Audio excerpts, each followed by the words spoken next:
Good morning students. आज मैं आपको बीए पार्ट फर्स्ट में यूनिट सेकंड का पेपर फर्स्ट में सामाजिक प्रतिमान की अवधारणा का वर्णन करने जा रही हूँ कि सामाजिक प्रतिमान क्या है।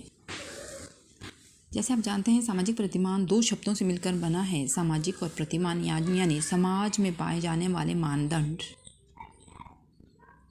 क्योंकि मानव समाज का नियंत्रण, निर्देशन तथा संचालन समाज के विकास के लिए अत्यंत महत्वपूर्ण है और ये सामाजिक प्रतिमान ही समाज को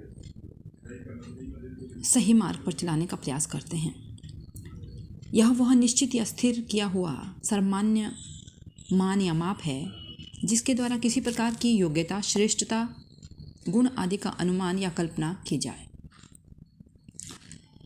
क्योंकि मनुष्य एक सामाजिक प्राणी है और व्यवहार हमेशा परिवर्तनशील रहता है, इस व्यवहार को नियंत्रित करने के लिए समाज के द्वारा कुछ निर्धारित नियम बनाए गए हैं जिन्हें हम मापदंड या मानदंड कहते हैं। उन नियमों के द्वारा व्यक्ति अपनी आवश्यकताओं एवं उद्देश्यों की पूर्ति करता है और एक सही मार्ग पर चलने का प्रयास करता है। समाज अपने सदस्यों के लिए कुछ निश्चित प्रकार के आदर्श, आचरण व व्यवहार निर्धारित करता है जिनका पालन करना उसे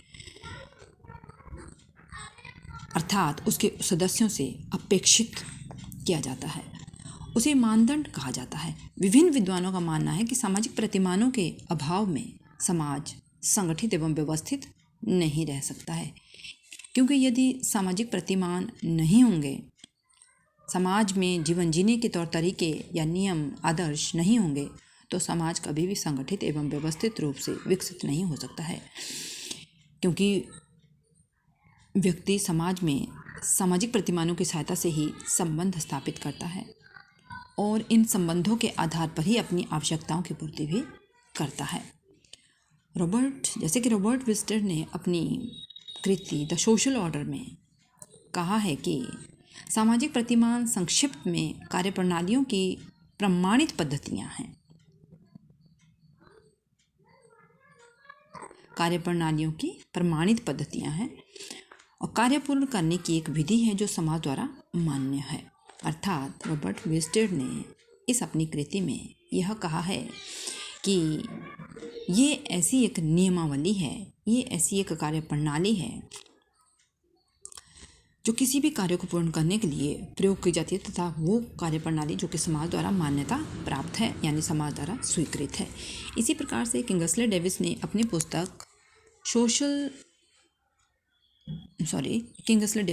पुस्तक ह्यूमन सोसाइटी में लिखा है कि सामाजिक प्रतिमान एक प्रकार का नियंत्रण है। अभी हमने जैसे ऊपर पढ़ा कि सामाजिक प्रतिमान हमेशा समाज को या मानव को नियंत्रित, निर्देशित एवं संचालित करता है, उसी तरह से किंगस्ले डेविस भी यहाँ पे कह रहे हैं कि सामाजिक प्रतिमान एक प्रकार का नियंत्रण है जिनके द्वारा मानव समाज अपने सदस्यों के व्यवहार को इस प्रकार संचालित करता है कि वे सामाजिक आवश्यकताओं की पूर्ति के लिए क्रिया करें। अर्थात मनुष्य को उन नियमों के अनुसार, उन प्रतिमानों के अनुसार कार्य करने के लिए बाधित कर देता है। इस प्रकार से विभिन्न समाजशास्त्रियों ने सामाजिक प्रतिमान की, जो कि जीने की एक सबसे अच्छी विधि है, एक सबसे अच्छी नियमावली है, उसका वर्णन किया है, आदर्श है। इससे यह निष्कर्ष निकलता है कि सामाजिक प्रतिमान एवं व्यक्ति तथा सामाजिक व्यवस्था में घनिष्ठ संबंध होता है। क्योंकि यदि प्रतिमान नहीं होंगे तो व्यक्ति अपने व्यवहारों का प्रयोग सही तरीके से नहीं करेगा और समाज में वह उल्लंघन करने लग जाएगा, गलत काम करने लग जाएगा तथा सामाजिक व्यवस्थाएं जिससे स्थिर रूप से नहीं चल पाएगी। अर्थात व्यक्ति, समाज एवं व्यवस्था, इन तीनों में घनिष्ठ संबंध माने जाते हैं। यदि सामाजिक प्रतिमानों का पालन व्यक्ति नहीं करे तो उससे व्यक्ति और समाज दोनों का अस्तित्व खतरे में पड़ जाता है। इसलिए इन विद्वानों का यह भी कहना है कि यदि व्यक्ति और समाज दोनों अपने व्यवहारों को, इन प्रतिमानों का पालन सही तरीके से नहीं करता है तो हमेशा इनका जीवन खतरे में हो जाता है। अर्थात सामाजिक प्रतिमान ऐसे नियम हैं जो समाज के सदस्यों को मार्गदर्शन करते हैं तथा विशिष्ट परिस्थितियों में व्यवहार की भविष्यवाणी को संभव बनाते हैं। इस प्रकार से सामाजिक प्रतिमान समाज के विकास एवं उत्पत्ति के लिए महत्वपूर्ण माने जाते हैं।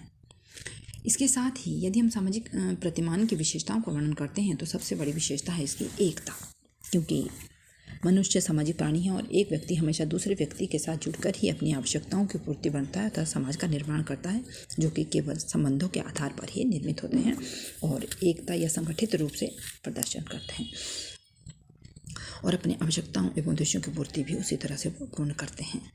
प्रकार्यात्मक सार्वभौमिकता का यदि हम वर्णन, दूसरी विशेषता है प्रकार्यात्मक सार्वभौमिकता। आप जानते हैं कि बिना प्रतिमानों के कोई भी व्यक्ति, कोई भी समाज, कोई भी व्यवस्था विकसित नहीं हो सकती है। तो इन्होंने जैसे कि समाज में मनुष्य सामाजिक प्राणी है और समाज में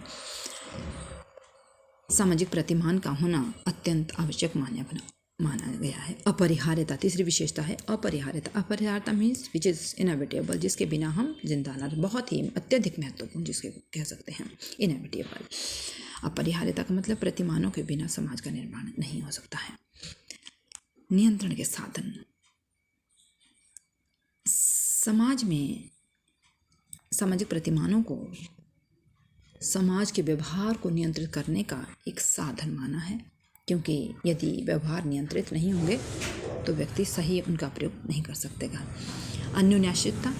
समाज में व्यक्ति हमेशा एक व्यक्ति दूसरे व्यक्ति पर निर्भर करता है। अन्योन्याश्रितता, एक व्यक्ति दूसरे व्यक्ति को निर्भर रहता है और उन्हीं के द्वारा आवश्यकताओं और उद्देश्यों की पूर्ति भी करता है। संघर्षों से रक्षा। संघर्षों से रक्षा। सामाजिक प्रतिमान हमेशा व्यक्ति को संघर्ष से बचाता है, गलत राह पर चलने से बचाता है, ज़्यादा कन्फ्लिक्ट में जाने से बचाता है और उसकी रक्षा करता है। पथ प्रदर्शन का काम करता है। सामाजिक प्रतिमान हमेशा राह दिखाता है व्यक्ति को समाज में आगे बढ़ने की, समाज में विकसित होने की और समाज को और अधिक प्रगतिशील बनाने में। सापेक्षता। सापेक्षता का मतलब है रिलेटिविटी, जो कि व्यक्ति और समाज दोनों के ऊपर एक दूसरे के ऊपर निर्भर होते हैं। अनुकूलनता। समाज में प्रतिमान की प्रमुख विशेषता उसकी अनुकूलता भी है, उसकी एडजस्टमेंट भी है, क्योंकि बिना अनुकूलनता के व्यक्ति से संबंधित नहीं रह सकता है, व्यक्ति समाज से संबंधित नहीं रखता है, व्यक्ति अपने लक्ष्यों की पूर्ति नहीं कर सकता है।